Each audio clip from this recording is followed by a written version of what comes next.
I remember thinking that it would be really hard to travel as a single parent. How on earth am I going to make money doing so? In this video right here, I'm going to tell you how I afford to travel as a single parent.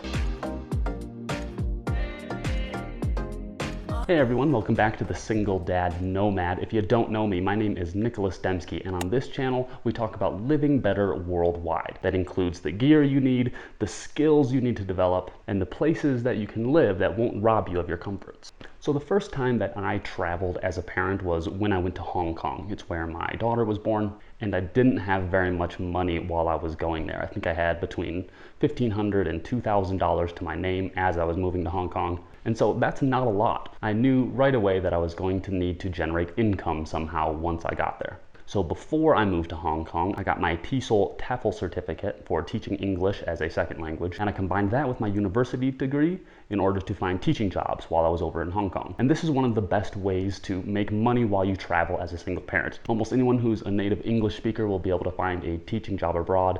If you have a degree and a teaching certificate like I did, then it's even easier. However, I know that there are places, for example, in Asia, that will take native English speakers who don't even have a degree. So teaching English to people who don't speak English as their first language is a great way to make money while you're traveling. It isn't easy to live in Hong Kong on a budget because the rent there is quite expensive. I had a one-bedroom apartment for roughly $1,300 a month, and that was back in 2013, and 2014 is only gone up since then. But if you're not a teacher, there are lots of other ways to make money in Hong Kong. It's the financial hub of China, and there are a lot of jobs in the service industry, for example, bartenders and waiters, things like that. There's a lot of places that cater specifically to Westerners, so they need English speakers in those positions. And this isn't uncommon throughout the world. If you're a single parent traveler, you may be able to find just one-off jobs like this wherever you go. You just have to look around because they're not online. Another way I made money teaching was in Colombia in 2015. I was teaching a first grade class while I was there, and Colombia has a really interesting way to pay people, and this is why I might recommend it to you.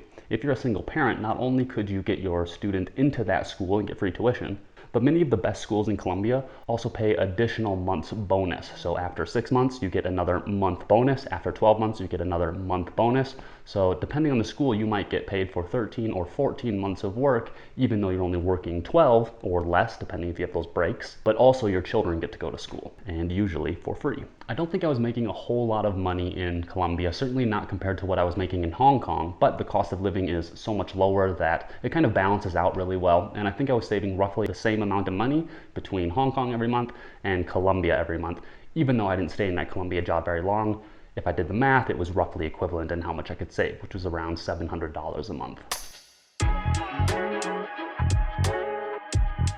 The next place I learned to make money was over in Vietnam. Before I had started traveling abroad, I worked in a summer camp in New York for 5 years. I worked my way up from a general counselor to a sports specialist, up to a group leader, and eventually that led me to the position in Vietnam. I paid roughly $1,000 a week, plus it included the tuition for my daughter to go to that camp, so that was roughly an extra $1,500 to $2,000 since she got to attend the summer camp for free. And not only was it a good place to make money, but Vietnam is also a great place to save money because the cost of living is really low. You can get meals for $1, you can get your rent for just a couple $100s per month, and the transportation there can be dirt cheap. They have things like Grab Bike, which is similar to Uber, except you use a motorcycle. You just hop on the back with someone, and it costs almost nothing to get around town. After I left that job and had some money saved up, I decided to go to Thailand. I was initially going to learn how to scuba dive so I could either get my dive master certification or just become a scuba instructor in the future. This was obviously me looking for more ways to make money while I could continue traveling. And if you like the water and you like scuba, it's a great way to go because you basically get paid just to do what you love. But living in Thailand also gave me the chance to keep my cost of living really low while I started to learn how to make money online, which was the next step in traveling as a single parent on a budget. Thailand has really good infrastructure, good internet, and good power, so you're not losing that stuff constantly while you're trying to learn. You can get vegetarian pad thai, an entire plate of it, for less than $1, and rent is also really cheap there, especially depending on where you live. If you live outside of Bangkok, say in Chiang Mai or one of the islands, you can find places for next to nothing. It took me a couple years to learn how to make money online properly. Now, a lot of people think that you can just jump online and start making money right away. That is somewhat true. You could do it, but you're not going to make a lot. For example, I've used websites like Verblio.com, Rev.com, iWrite.com, Textbroker.com, and these are basically content mills or places where they match services with people who need those services. So for example, on Rev, I was doing subtitles for videos like this one. On Verblio, I was writing content for a variety of companies in all different kinds of industries. And that was kind of my start to making money online. I think at the peak for Verblio.com, I was making roughly $1,200 per month, and that was writing at least 10 articles per day. For Rev.com, I was making at my peak about $850 per month, and that was again working on subtitles just about every single day. So it's not a ton of money, but if you focus on things like that, if you're a good writer, if you're good at listening to audio and transcribing it into words, you can certainly make money and travel as a single parent on a budget. Just don't expect to make a ton of money doing that. However, it should be sufficient to keep you afloat, especially if you start moving into the next part of making money online, which is your own personal branding. Now, I recommend getting onto either Upwork.com or LinkedIn or PeoplePerHour.com, Fiverr.com, any website like this where you can set up your own profile, set your own prices, and let people know what services you're offering. So where my online income really started to change was when I started using Upwork. I got a profile on there, and over time I built up one of the top rated profiles, and I was able to generate at least $75 an hour working on Upwork.com. Now granted, this took a lot of time, especially getting started on that platform. I've talked a little bit about this before in another video, I'll link it right here, about how to get started traveling by freelancing using Upwork. And the best thing I'll just quickly recommend is to be prepared to do some jobs that you don't get paid well for in the beginning. That way you can get the reviews, and then you can start upping your prices and bidding on the better jobs. People don't want to go through that step. They think they just get to jump on and jump to the highest paying jobs there. It doesn't work like that. You need to work your way up through the ranks on any website that you join. And once I started making a decent amount of money, it was considered a full-time income in my life. Certainly more money than I'd ever made in any other teaching position. That's right, my online profile at Upwork took me over the edge of what I was making as a certified teacher. Finally, I had the income to just do what I wanted. So Vietnam and Thailand are great places, but I really wanted to explore more of the world. So after I started making that full-time income, I went over to Barcelona. And as a single parent, Barcelona is not exactly cheap. Again, the rent prices are quite high, but there are lots of options to keep your cost of living down. Food isn't very expensive, especially if you're cooking at home. Schooling wasn't cheap, but there is an option right now in Barcelona. I found a Western-focused daycare that takes kids up to 7 years old, and you can put them in this daycare. It's a drop-in daycare, or you can schedule ahead and get like a block of hours, but it comes out to a roughly $10 to $12 per hour in that situation. So if you're not necessarily having your child in school while you're traveling, you may be able to drop them off at a daycare and get a few hours of work done here and there. Moreover, there are also plenty of world schooling opportunities in Spain. I know that in Andalusia and other places of the country, there are big groups there of people. You can find them on Facebook groups for world schooling communities. And again, Barcelona is one of those places with great infrastructure, so if you're working online, it's really easy to make money there. You don't have to worry about the power or the internet disappearing on you in the middle of speaking with a client. And that's kind of what happened in the next place that I would still recommend you live as a single parent traveler, and that is in Mexico.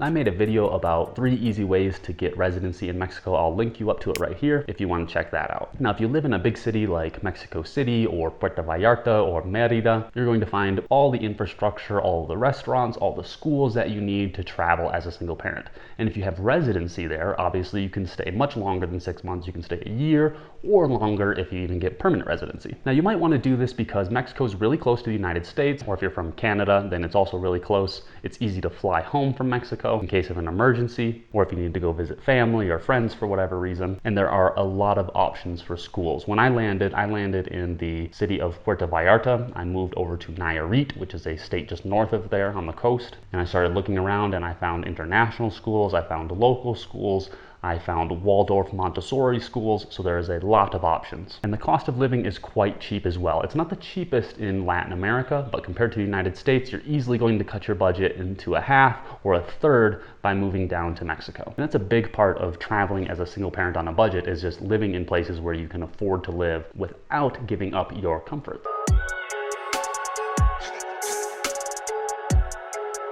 And I already talked a little bit about Colombia because I had a teaching job there, but I'm actually down here again. Right now I'm just outside of Medellin in the countryside. And if you're a single parent who wants to travel on a budget, I actually recommend Colombia as a great first option. The flights can be a little bit expensive to get here from the United States, but once you're here, your cost of living just drops significantly and it's a great place to live. Here's why. Number one, I'll link you up to the apartment that we were at last right here, and it costs just a few $100s a month, but you get all the amenities like a pool, a sauna, basketball courts, barbecue pits, really nice place. So for me, I roughly cut my rent in half from the United States and started living in a better place. Much more comfortable than the house I was living back in the United States, which was costing me $750 a month and didn't have any kind of pool or anything like that. Secondly is that the food is really cheap here in Colombia. When I take my daughter out for a meal, there are times where we spend 6,000 pesos, which is less than $2, and we get a gigantic meal of food. You get a soup, a juice, rice, maduro, an arepa, a salad, a really good plate of food, and between the two of us for less than $2, you can't go wrong. Even if you go to the mall and get the same kind of meal, you're still going to only spend between $5 and $6. Number three is the transport. They have Uber and similar apps like that known as Beat and Didi and InDriver. They all compete with each other, so it's really inexpensive to get around town. There's also a metro service with buses and things like that, but I really prefer the car services here because this town is kind of confusing when it comes to transportation, especially the bus systems. But the other day, for example, I took roughly a 45 or 50-minute Uber ride from the middle of Medellin out to the countryside, and it cost $6. The last thing I want to point out about traveling on a budget as a single parent and why you should come to Colombia is because your healthcare costs are going to be so low compared to what you're living in the United States. Let me give you an example of my own personal experience. Before I moved down here, I was looking at the plans and the prices that I could get for my daughter and I in the US, and I think the most economical approach was roughly $250 per month with around a $13,000 a year deductible. So given that kids get sick and I play sports and I get hurt and I get sick and all this, I just assume that we're going to max out that deductible, which means that's roughly $15,000 per year for health insurance costs for me and my daughter while we're living in the US. Now this is important because even if you say break your arm while you're down here in Colombia, your bills at the hospital are going to be minimal. I haven't gotten that sick here or really hurt, so I can't give you a personal example of how much it costs, but I can tell you that I took my daughter and myself to the dentist the other day, and I have a permanent brace on my bottom teeth, so it's really hard to clean. It requires a little bit of extra work by all the dentists, and so mine was going to be expensive according to them. It ended up being, for my daughter, $15 to get her mouth cleaned, and for mine, the expensive one, $21. So in total, we got both of our mouth cleans for $36, which is less than the copay that I would pay in the United States if we went to do the same thing at the dentist there. Plus I would be paying for the insurance there, plus any deductible. So it just saves you so much money to travel to another country as a single parent and handle all of your health needs in another country. For me personally, it's almost $15,000 per year that I'm saving. Now that you've learned more about single parent travel on a budget, I have two more videos that you can check out. One right here will tell you how I got started as a single parent traveler, and another one right here will talk more about my experience as a single parent traveling on a budget with my daughter. Subscribe to the channel. Let me know down in the comments what questions you have about traveling as a single parent, and I'll be happy to answer them in another video. I will see you next time. Peace.